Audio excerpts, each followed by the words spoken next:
chegou a hora de falar dele, nosso concorrente ao prêmio de melhor filme internacional no Oscar 2025. Vem comigo que depois da sinopse a gente vai falar um pouquinho, destrinchar um pouquinho Ainda Estou Aqui. No início da década de 1970, o Brasil enfrenta o endurecimento da ditadura militar. No Rio de Janeiro, a família Paiva, Rubens, vivido por Selton Mello, Eunice, vivida por Fernanda Torres, e seus 5 filhos, vive à beira da praia em uma casa de portas abertas para os amigos. Um dia, Rubens Paiva é levado por militares à paisana e desaparece. A minha primeira questão, quando eu comecei a assistir Ainda Estou Aqui e pensar no contexto do filme como um todo, o que esse filme tem de diferente de outros filmes brasileiros que abordam a ditadura militar de 1964. Porque, para mim, a ditadura de 64 tá para o Brasil, assim como a Segunda Guerra Mundial tá para Hollywood e para outros países europeus. Existem muitas obras que abordam o tema e eu acho que talvez seja uma forma de lidar com trauma e trazer alguma reparação histórica pelo dano causado. Sabe, mesmo na produção do Brasil hoje, que deve ser o quê? Quase 300 filmes por ano, sei lá, a gente deve ter 5, 10% disso, que são filmes que falam sobre a ditadura militar, todos os anos. Para exemplificar isso de uma maneira mais simples, esse, por exemplo, não é o primeiro filme sobre a ditadura militar que eu assisto esse ano. Em agosto eu assisti O Mensageiro, que, assim como Ainda Estou Aqui, também tem a Valentina Ressage no elenco. Não gostei muito desse filme, acabei nem trazendo pro canal, mas o que será que tem Ainda Estou Aqui que não tem nos outros filmes? Foi a primeira coisa que eu pensei. E eu acho que, no fim das contas, tem tudo a ver com a abordagem do assunto. Eu acho que grande parte dos filmes que abordam esse período nefasto da história brasileira, eles escolhem uma abordagem talvez mais reconstrutiva ou educativa. Eles preferem reconstruir aquele período histórico para mostrar os grandes problemas e as grandes contradições daquele momento e tentar usar, tipo, uma premissa básica da história, que é fazer você estudar aquele momento para que aquele momento não se repita.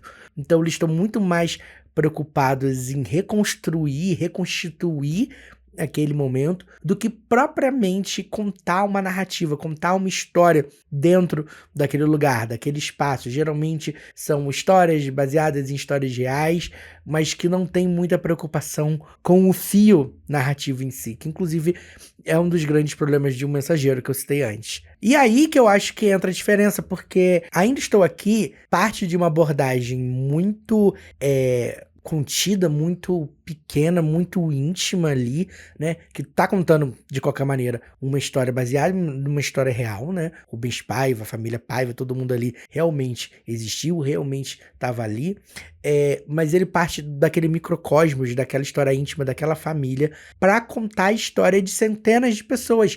Afinal, Rubens Paiva é só um de centenas de pessoas que passaram anos, décadas, dadas como desaparecidas pela ditadura militar. Pessoas que simplesmente não voltaram para suas casas, um dia foram levadas e nunca mais retornaram. Então, ao trazer essa abordagem mais íntima, o filme meio que conquista a gente, traz a gente para dentro daquele lugar, dá a gente uma certa dimensão, não necessariamente histórica, mas uma dimensão emocional daquela situação. Eu acho que essa é a diferença, né, nessa abordagem. Talvez o último filme brasileiro que eu tenha visto que abordou a ditadura militar dessa maneira, de uma maneira mais íntima e emocional, foi O Ano que Meus Pais Saíram de Férias, e isso foi lá tipo em 2006. Então, realmente faz tempo que ninguém usa esse evento histórico brasileiro para essa abordagem mais intimista que o Walter Salles fez aqui.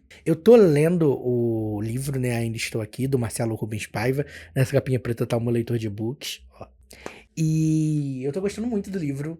O livro foi lançado pela editora Alfaguara. Eu acho que ele foi relançado ali com o selinho de o livro que inspirou o filme. Então, procurem o livro, vale a pena. Eu tô achando muito legal, porque o livro dá esses detalhes. Eu acho muito legal essa pequena transformação também que o Walter Salles fez, né? Porque o livro, obviamente, é contado do ponto de vista do Marcelo, filho mais novo da Eunice, o único homem que sobrou naquela família, e é muito legal observar essa perspectiva, embora o filme conte a história da perspectiva da Eunice, né? O filme coloca a gente ali para observar o comportamento daquela personagem, da personagem da Fernanda Torres, e eu acho essa uma escolha bastante acertada. Inclusive, né, chegou o momento, a gente tem que falar da Fernanda Torres nesse filme, por que que a atuação dela tá sendo tão aclamada, e eu consigo olhar e entender. Eu acho que ela fez aqui uma coisa muito complexa, muito difícil, que eu acho que é o que torna a atuação dela, se não a melhor, uma das melhores do ano de 2024. Ainda Estou Aqui é um filme que preza pelas sutilezas, ele não tem ali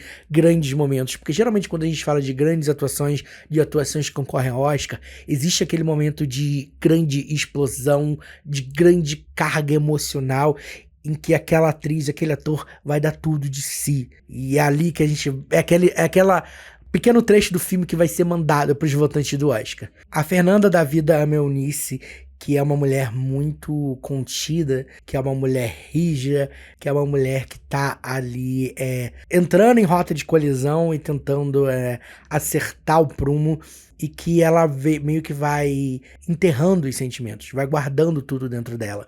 E aí, embora a personagem tenha menos texto que o habitual, a Fernanda consegue traduzir todos os sentimentos da Eunice no rosto dela. Pra mim existe uma cena muito emblemática no filme, que é exatamente a cena em que o personagem do Selton Mello, né, o Rubens Paiva, é levado pelos militares, em que ela vai até a porta e ela fala, eu posso ir com meu marido? E eles falam, não, seu marido vai sozinho, e aí ele fala, não, eu já volto. E aí ela dá um sorriso pra ele, e assim que ele vira as costas, o sorriso vai se desfazendo.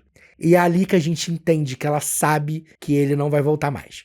Que talvez ela tenha que começar a repensar aquele momento da vida dela. E existem várias cenas assim, eu acho, que ela entrega essa emoção, que ela traduz esses sentimentos que geralmente em obras audiovisuais são traduzidos, são entregues ao público através de palavras no rosto dela. E a gente consegue entender e compreender cada momento daquela personagem. A gente consegue entender quando aquela personagem tá sentindo a dor, o peso daquela situação, quando aquela personagem tá angustiada, quando a personagem tá preocupada. E mesmo ela mantendo essa postura enrijecida, essa postura sóbria, a gente consegue entender todas aquelas nuances de Eunice Paiva. E eu gosto muito como essas características são preservadas quando o filme dá um salto temporal e a personagem da Fernanda Torres passa a ser interpretada pela mãe dela, a Fernanda Montenegro. A maior atriz brasileira em atividade, ela tem uma participação aqui, talvez um pouco pequena, né? A Fernanda Montenegro deve estar aqui em 5 minutos de filme,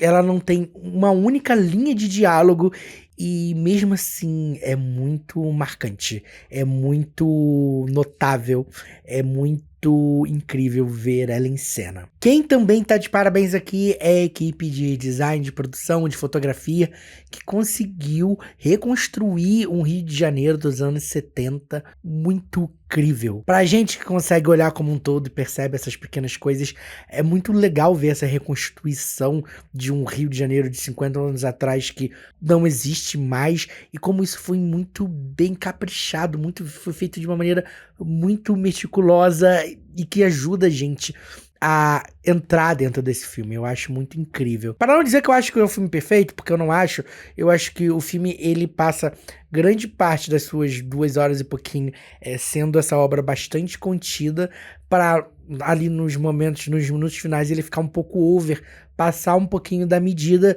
mas eu acho que isso não tira o brilho dessa obra. Eu acho Ainda Estou Aqui importante nesse momento do Brasil por muitas coisas. Não só pelo contexto histórico, porque a gente tá aí lamentando aí que A ditadura militar fez 50 anos agora em 2024. No contexto histórico também que tem babaca pedindo a volta do AI-5, querendo estourar o STF com rojão. E também a importância pro cinema brasileiro em si. Eu tô aqui vestindo a camisa da seleção, não é à toa. É muito legal ver a comoção que a Ainda Estou Aqui gerou, como a Ainda Estou Aqui conseguiu atrair os brasileiros de volta pro cinema para assistir produções brasileiras, sabe? Um movimento que eu via, né, caindo um pouquinho assim desde o último filme ali do Paulo Gustavo, né, que era quem arrastava essas multidões.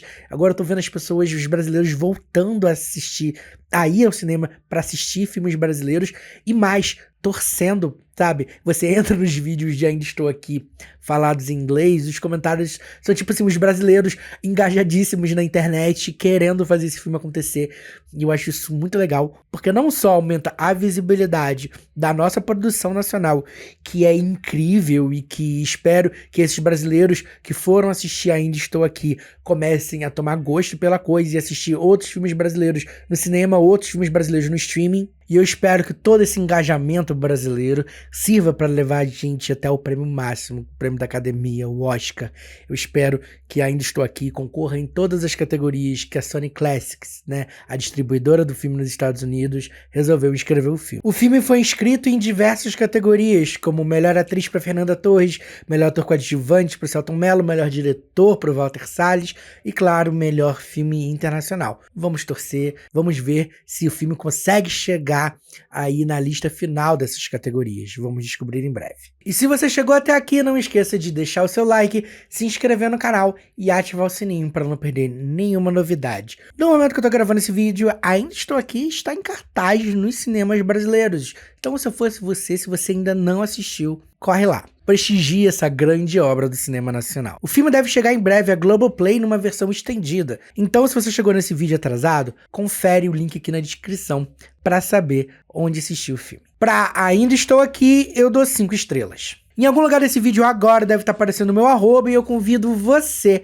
a me seguir em todas as minhas redes sociais. Nelas a gente pode bater um papo sobre cinema, trocar umas fichinhas sobre filmes que falam sobre a ditadura militar no Brasil. E claro, você pode saber o que eu tô assistindo antes mesmo de chegar aqui no canal, afinal eu tô sempre postando sobre os filmes que eu tô assistindo nos stories do Instagram e também no Letterboxd. E bem, eu espero que esse seja o começo do renascimento do cinema nacional pós-pandemia e que assim como essa grande campanha de Ainda Estou Aqui, venham outras campanhas enormes internacionais para o nosso cinema rodar o mundo inteiro.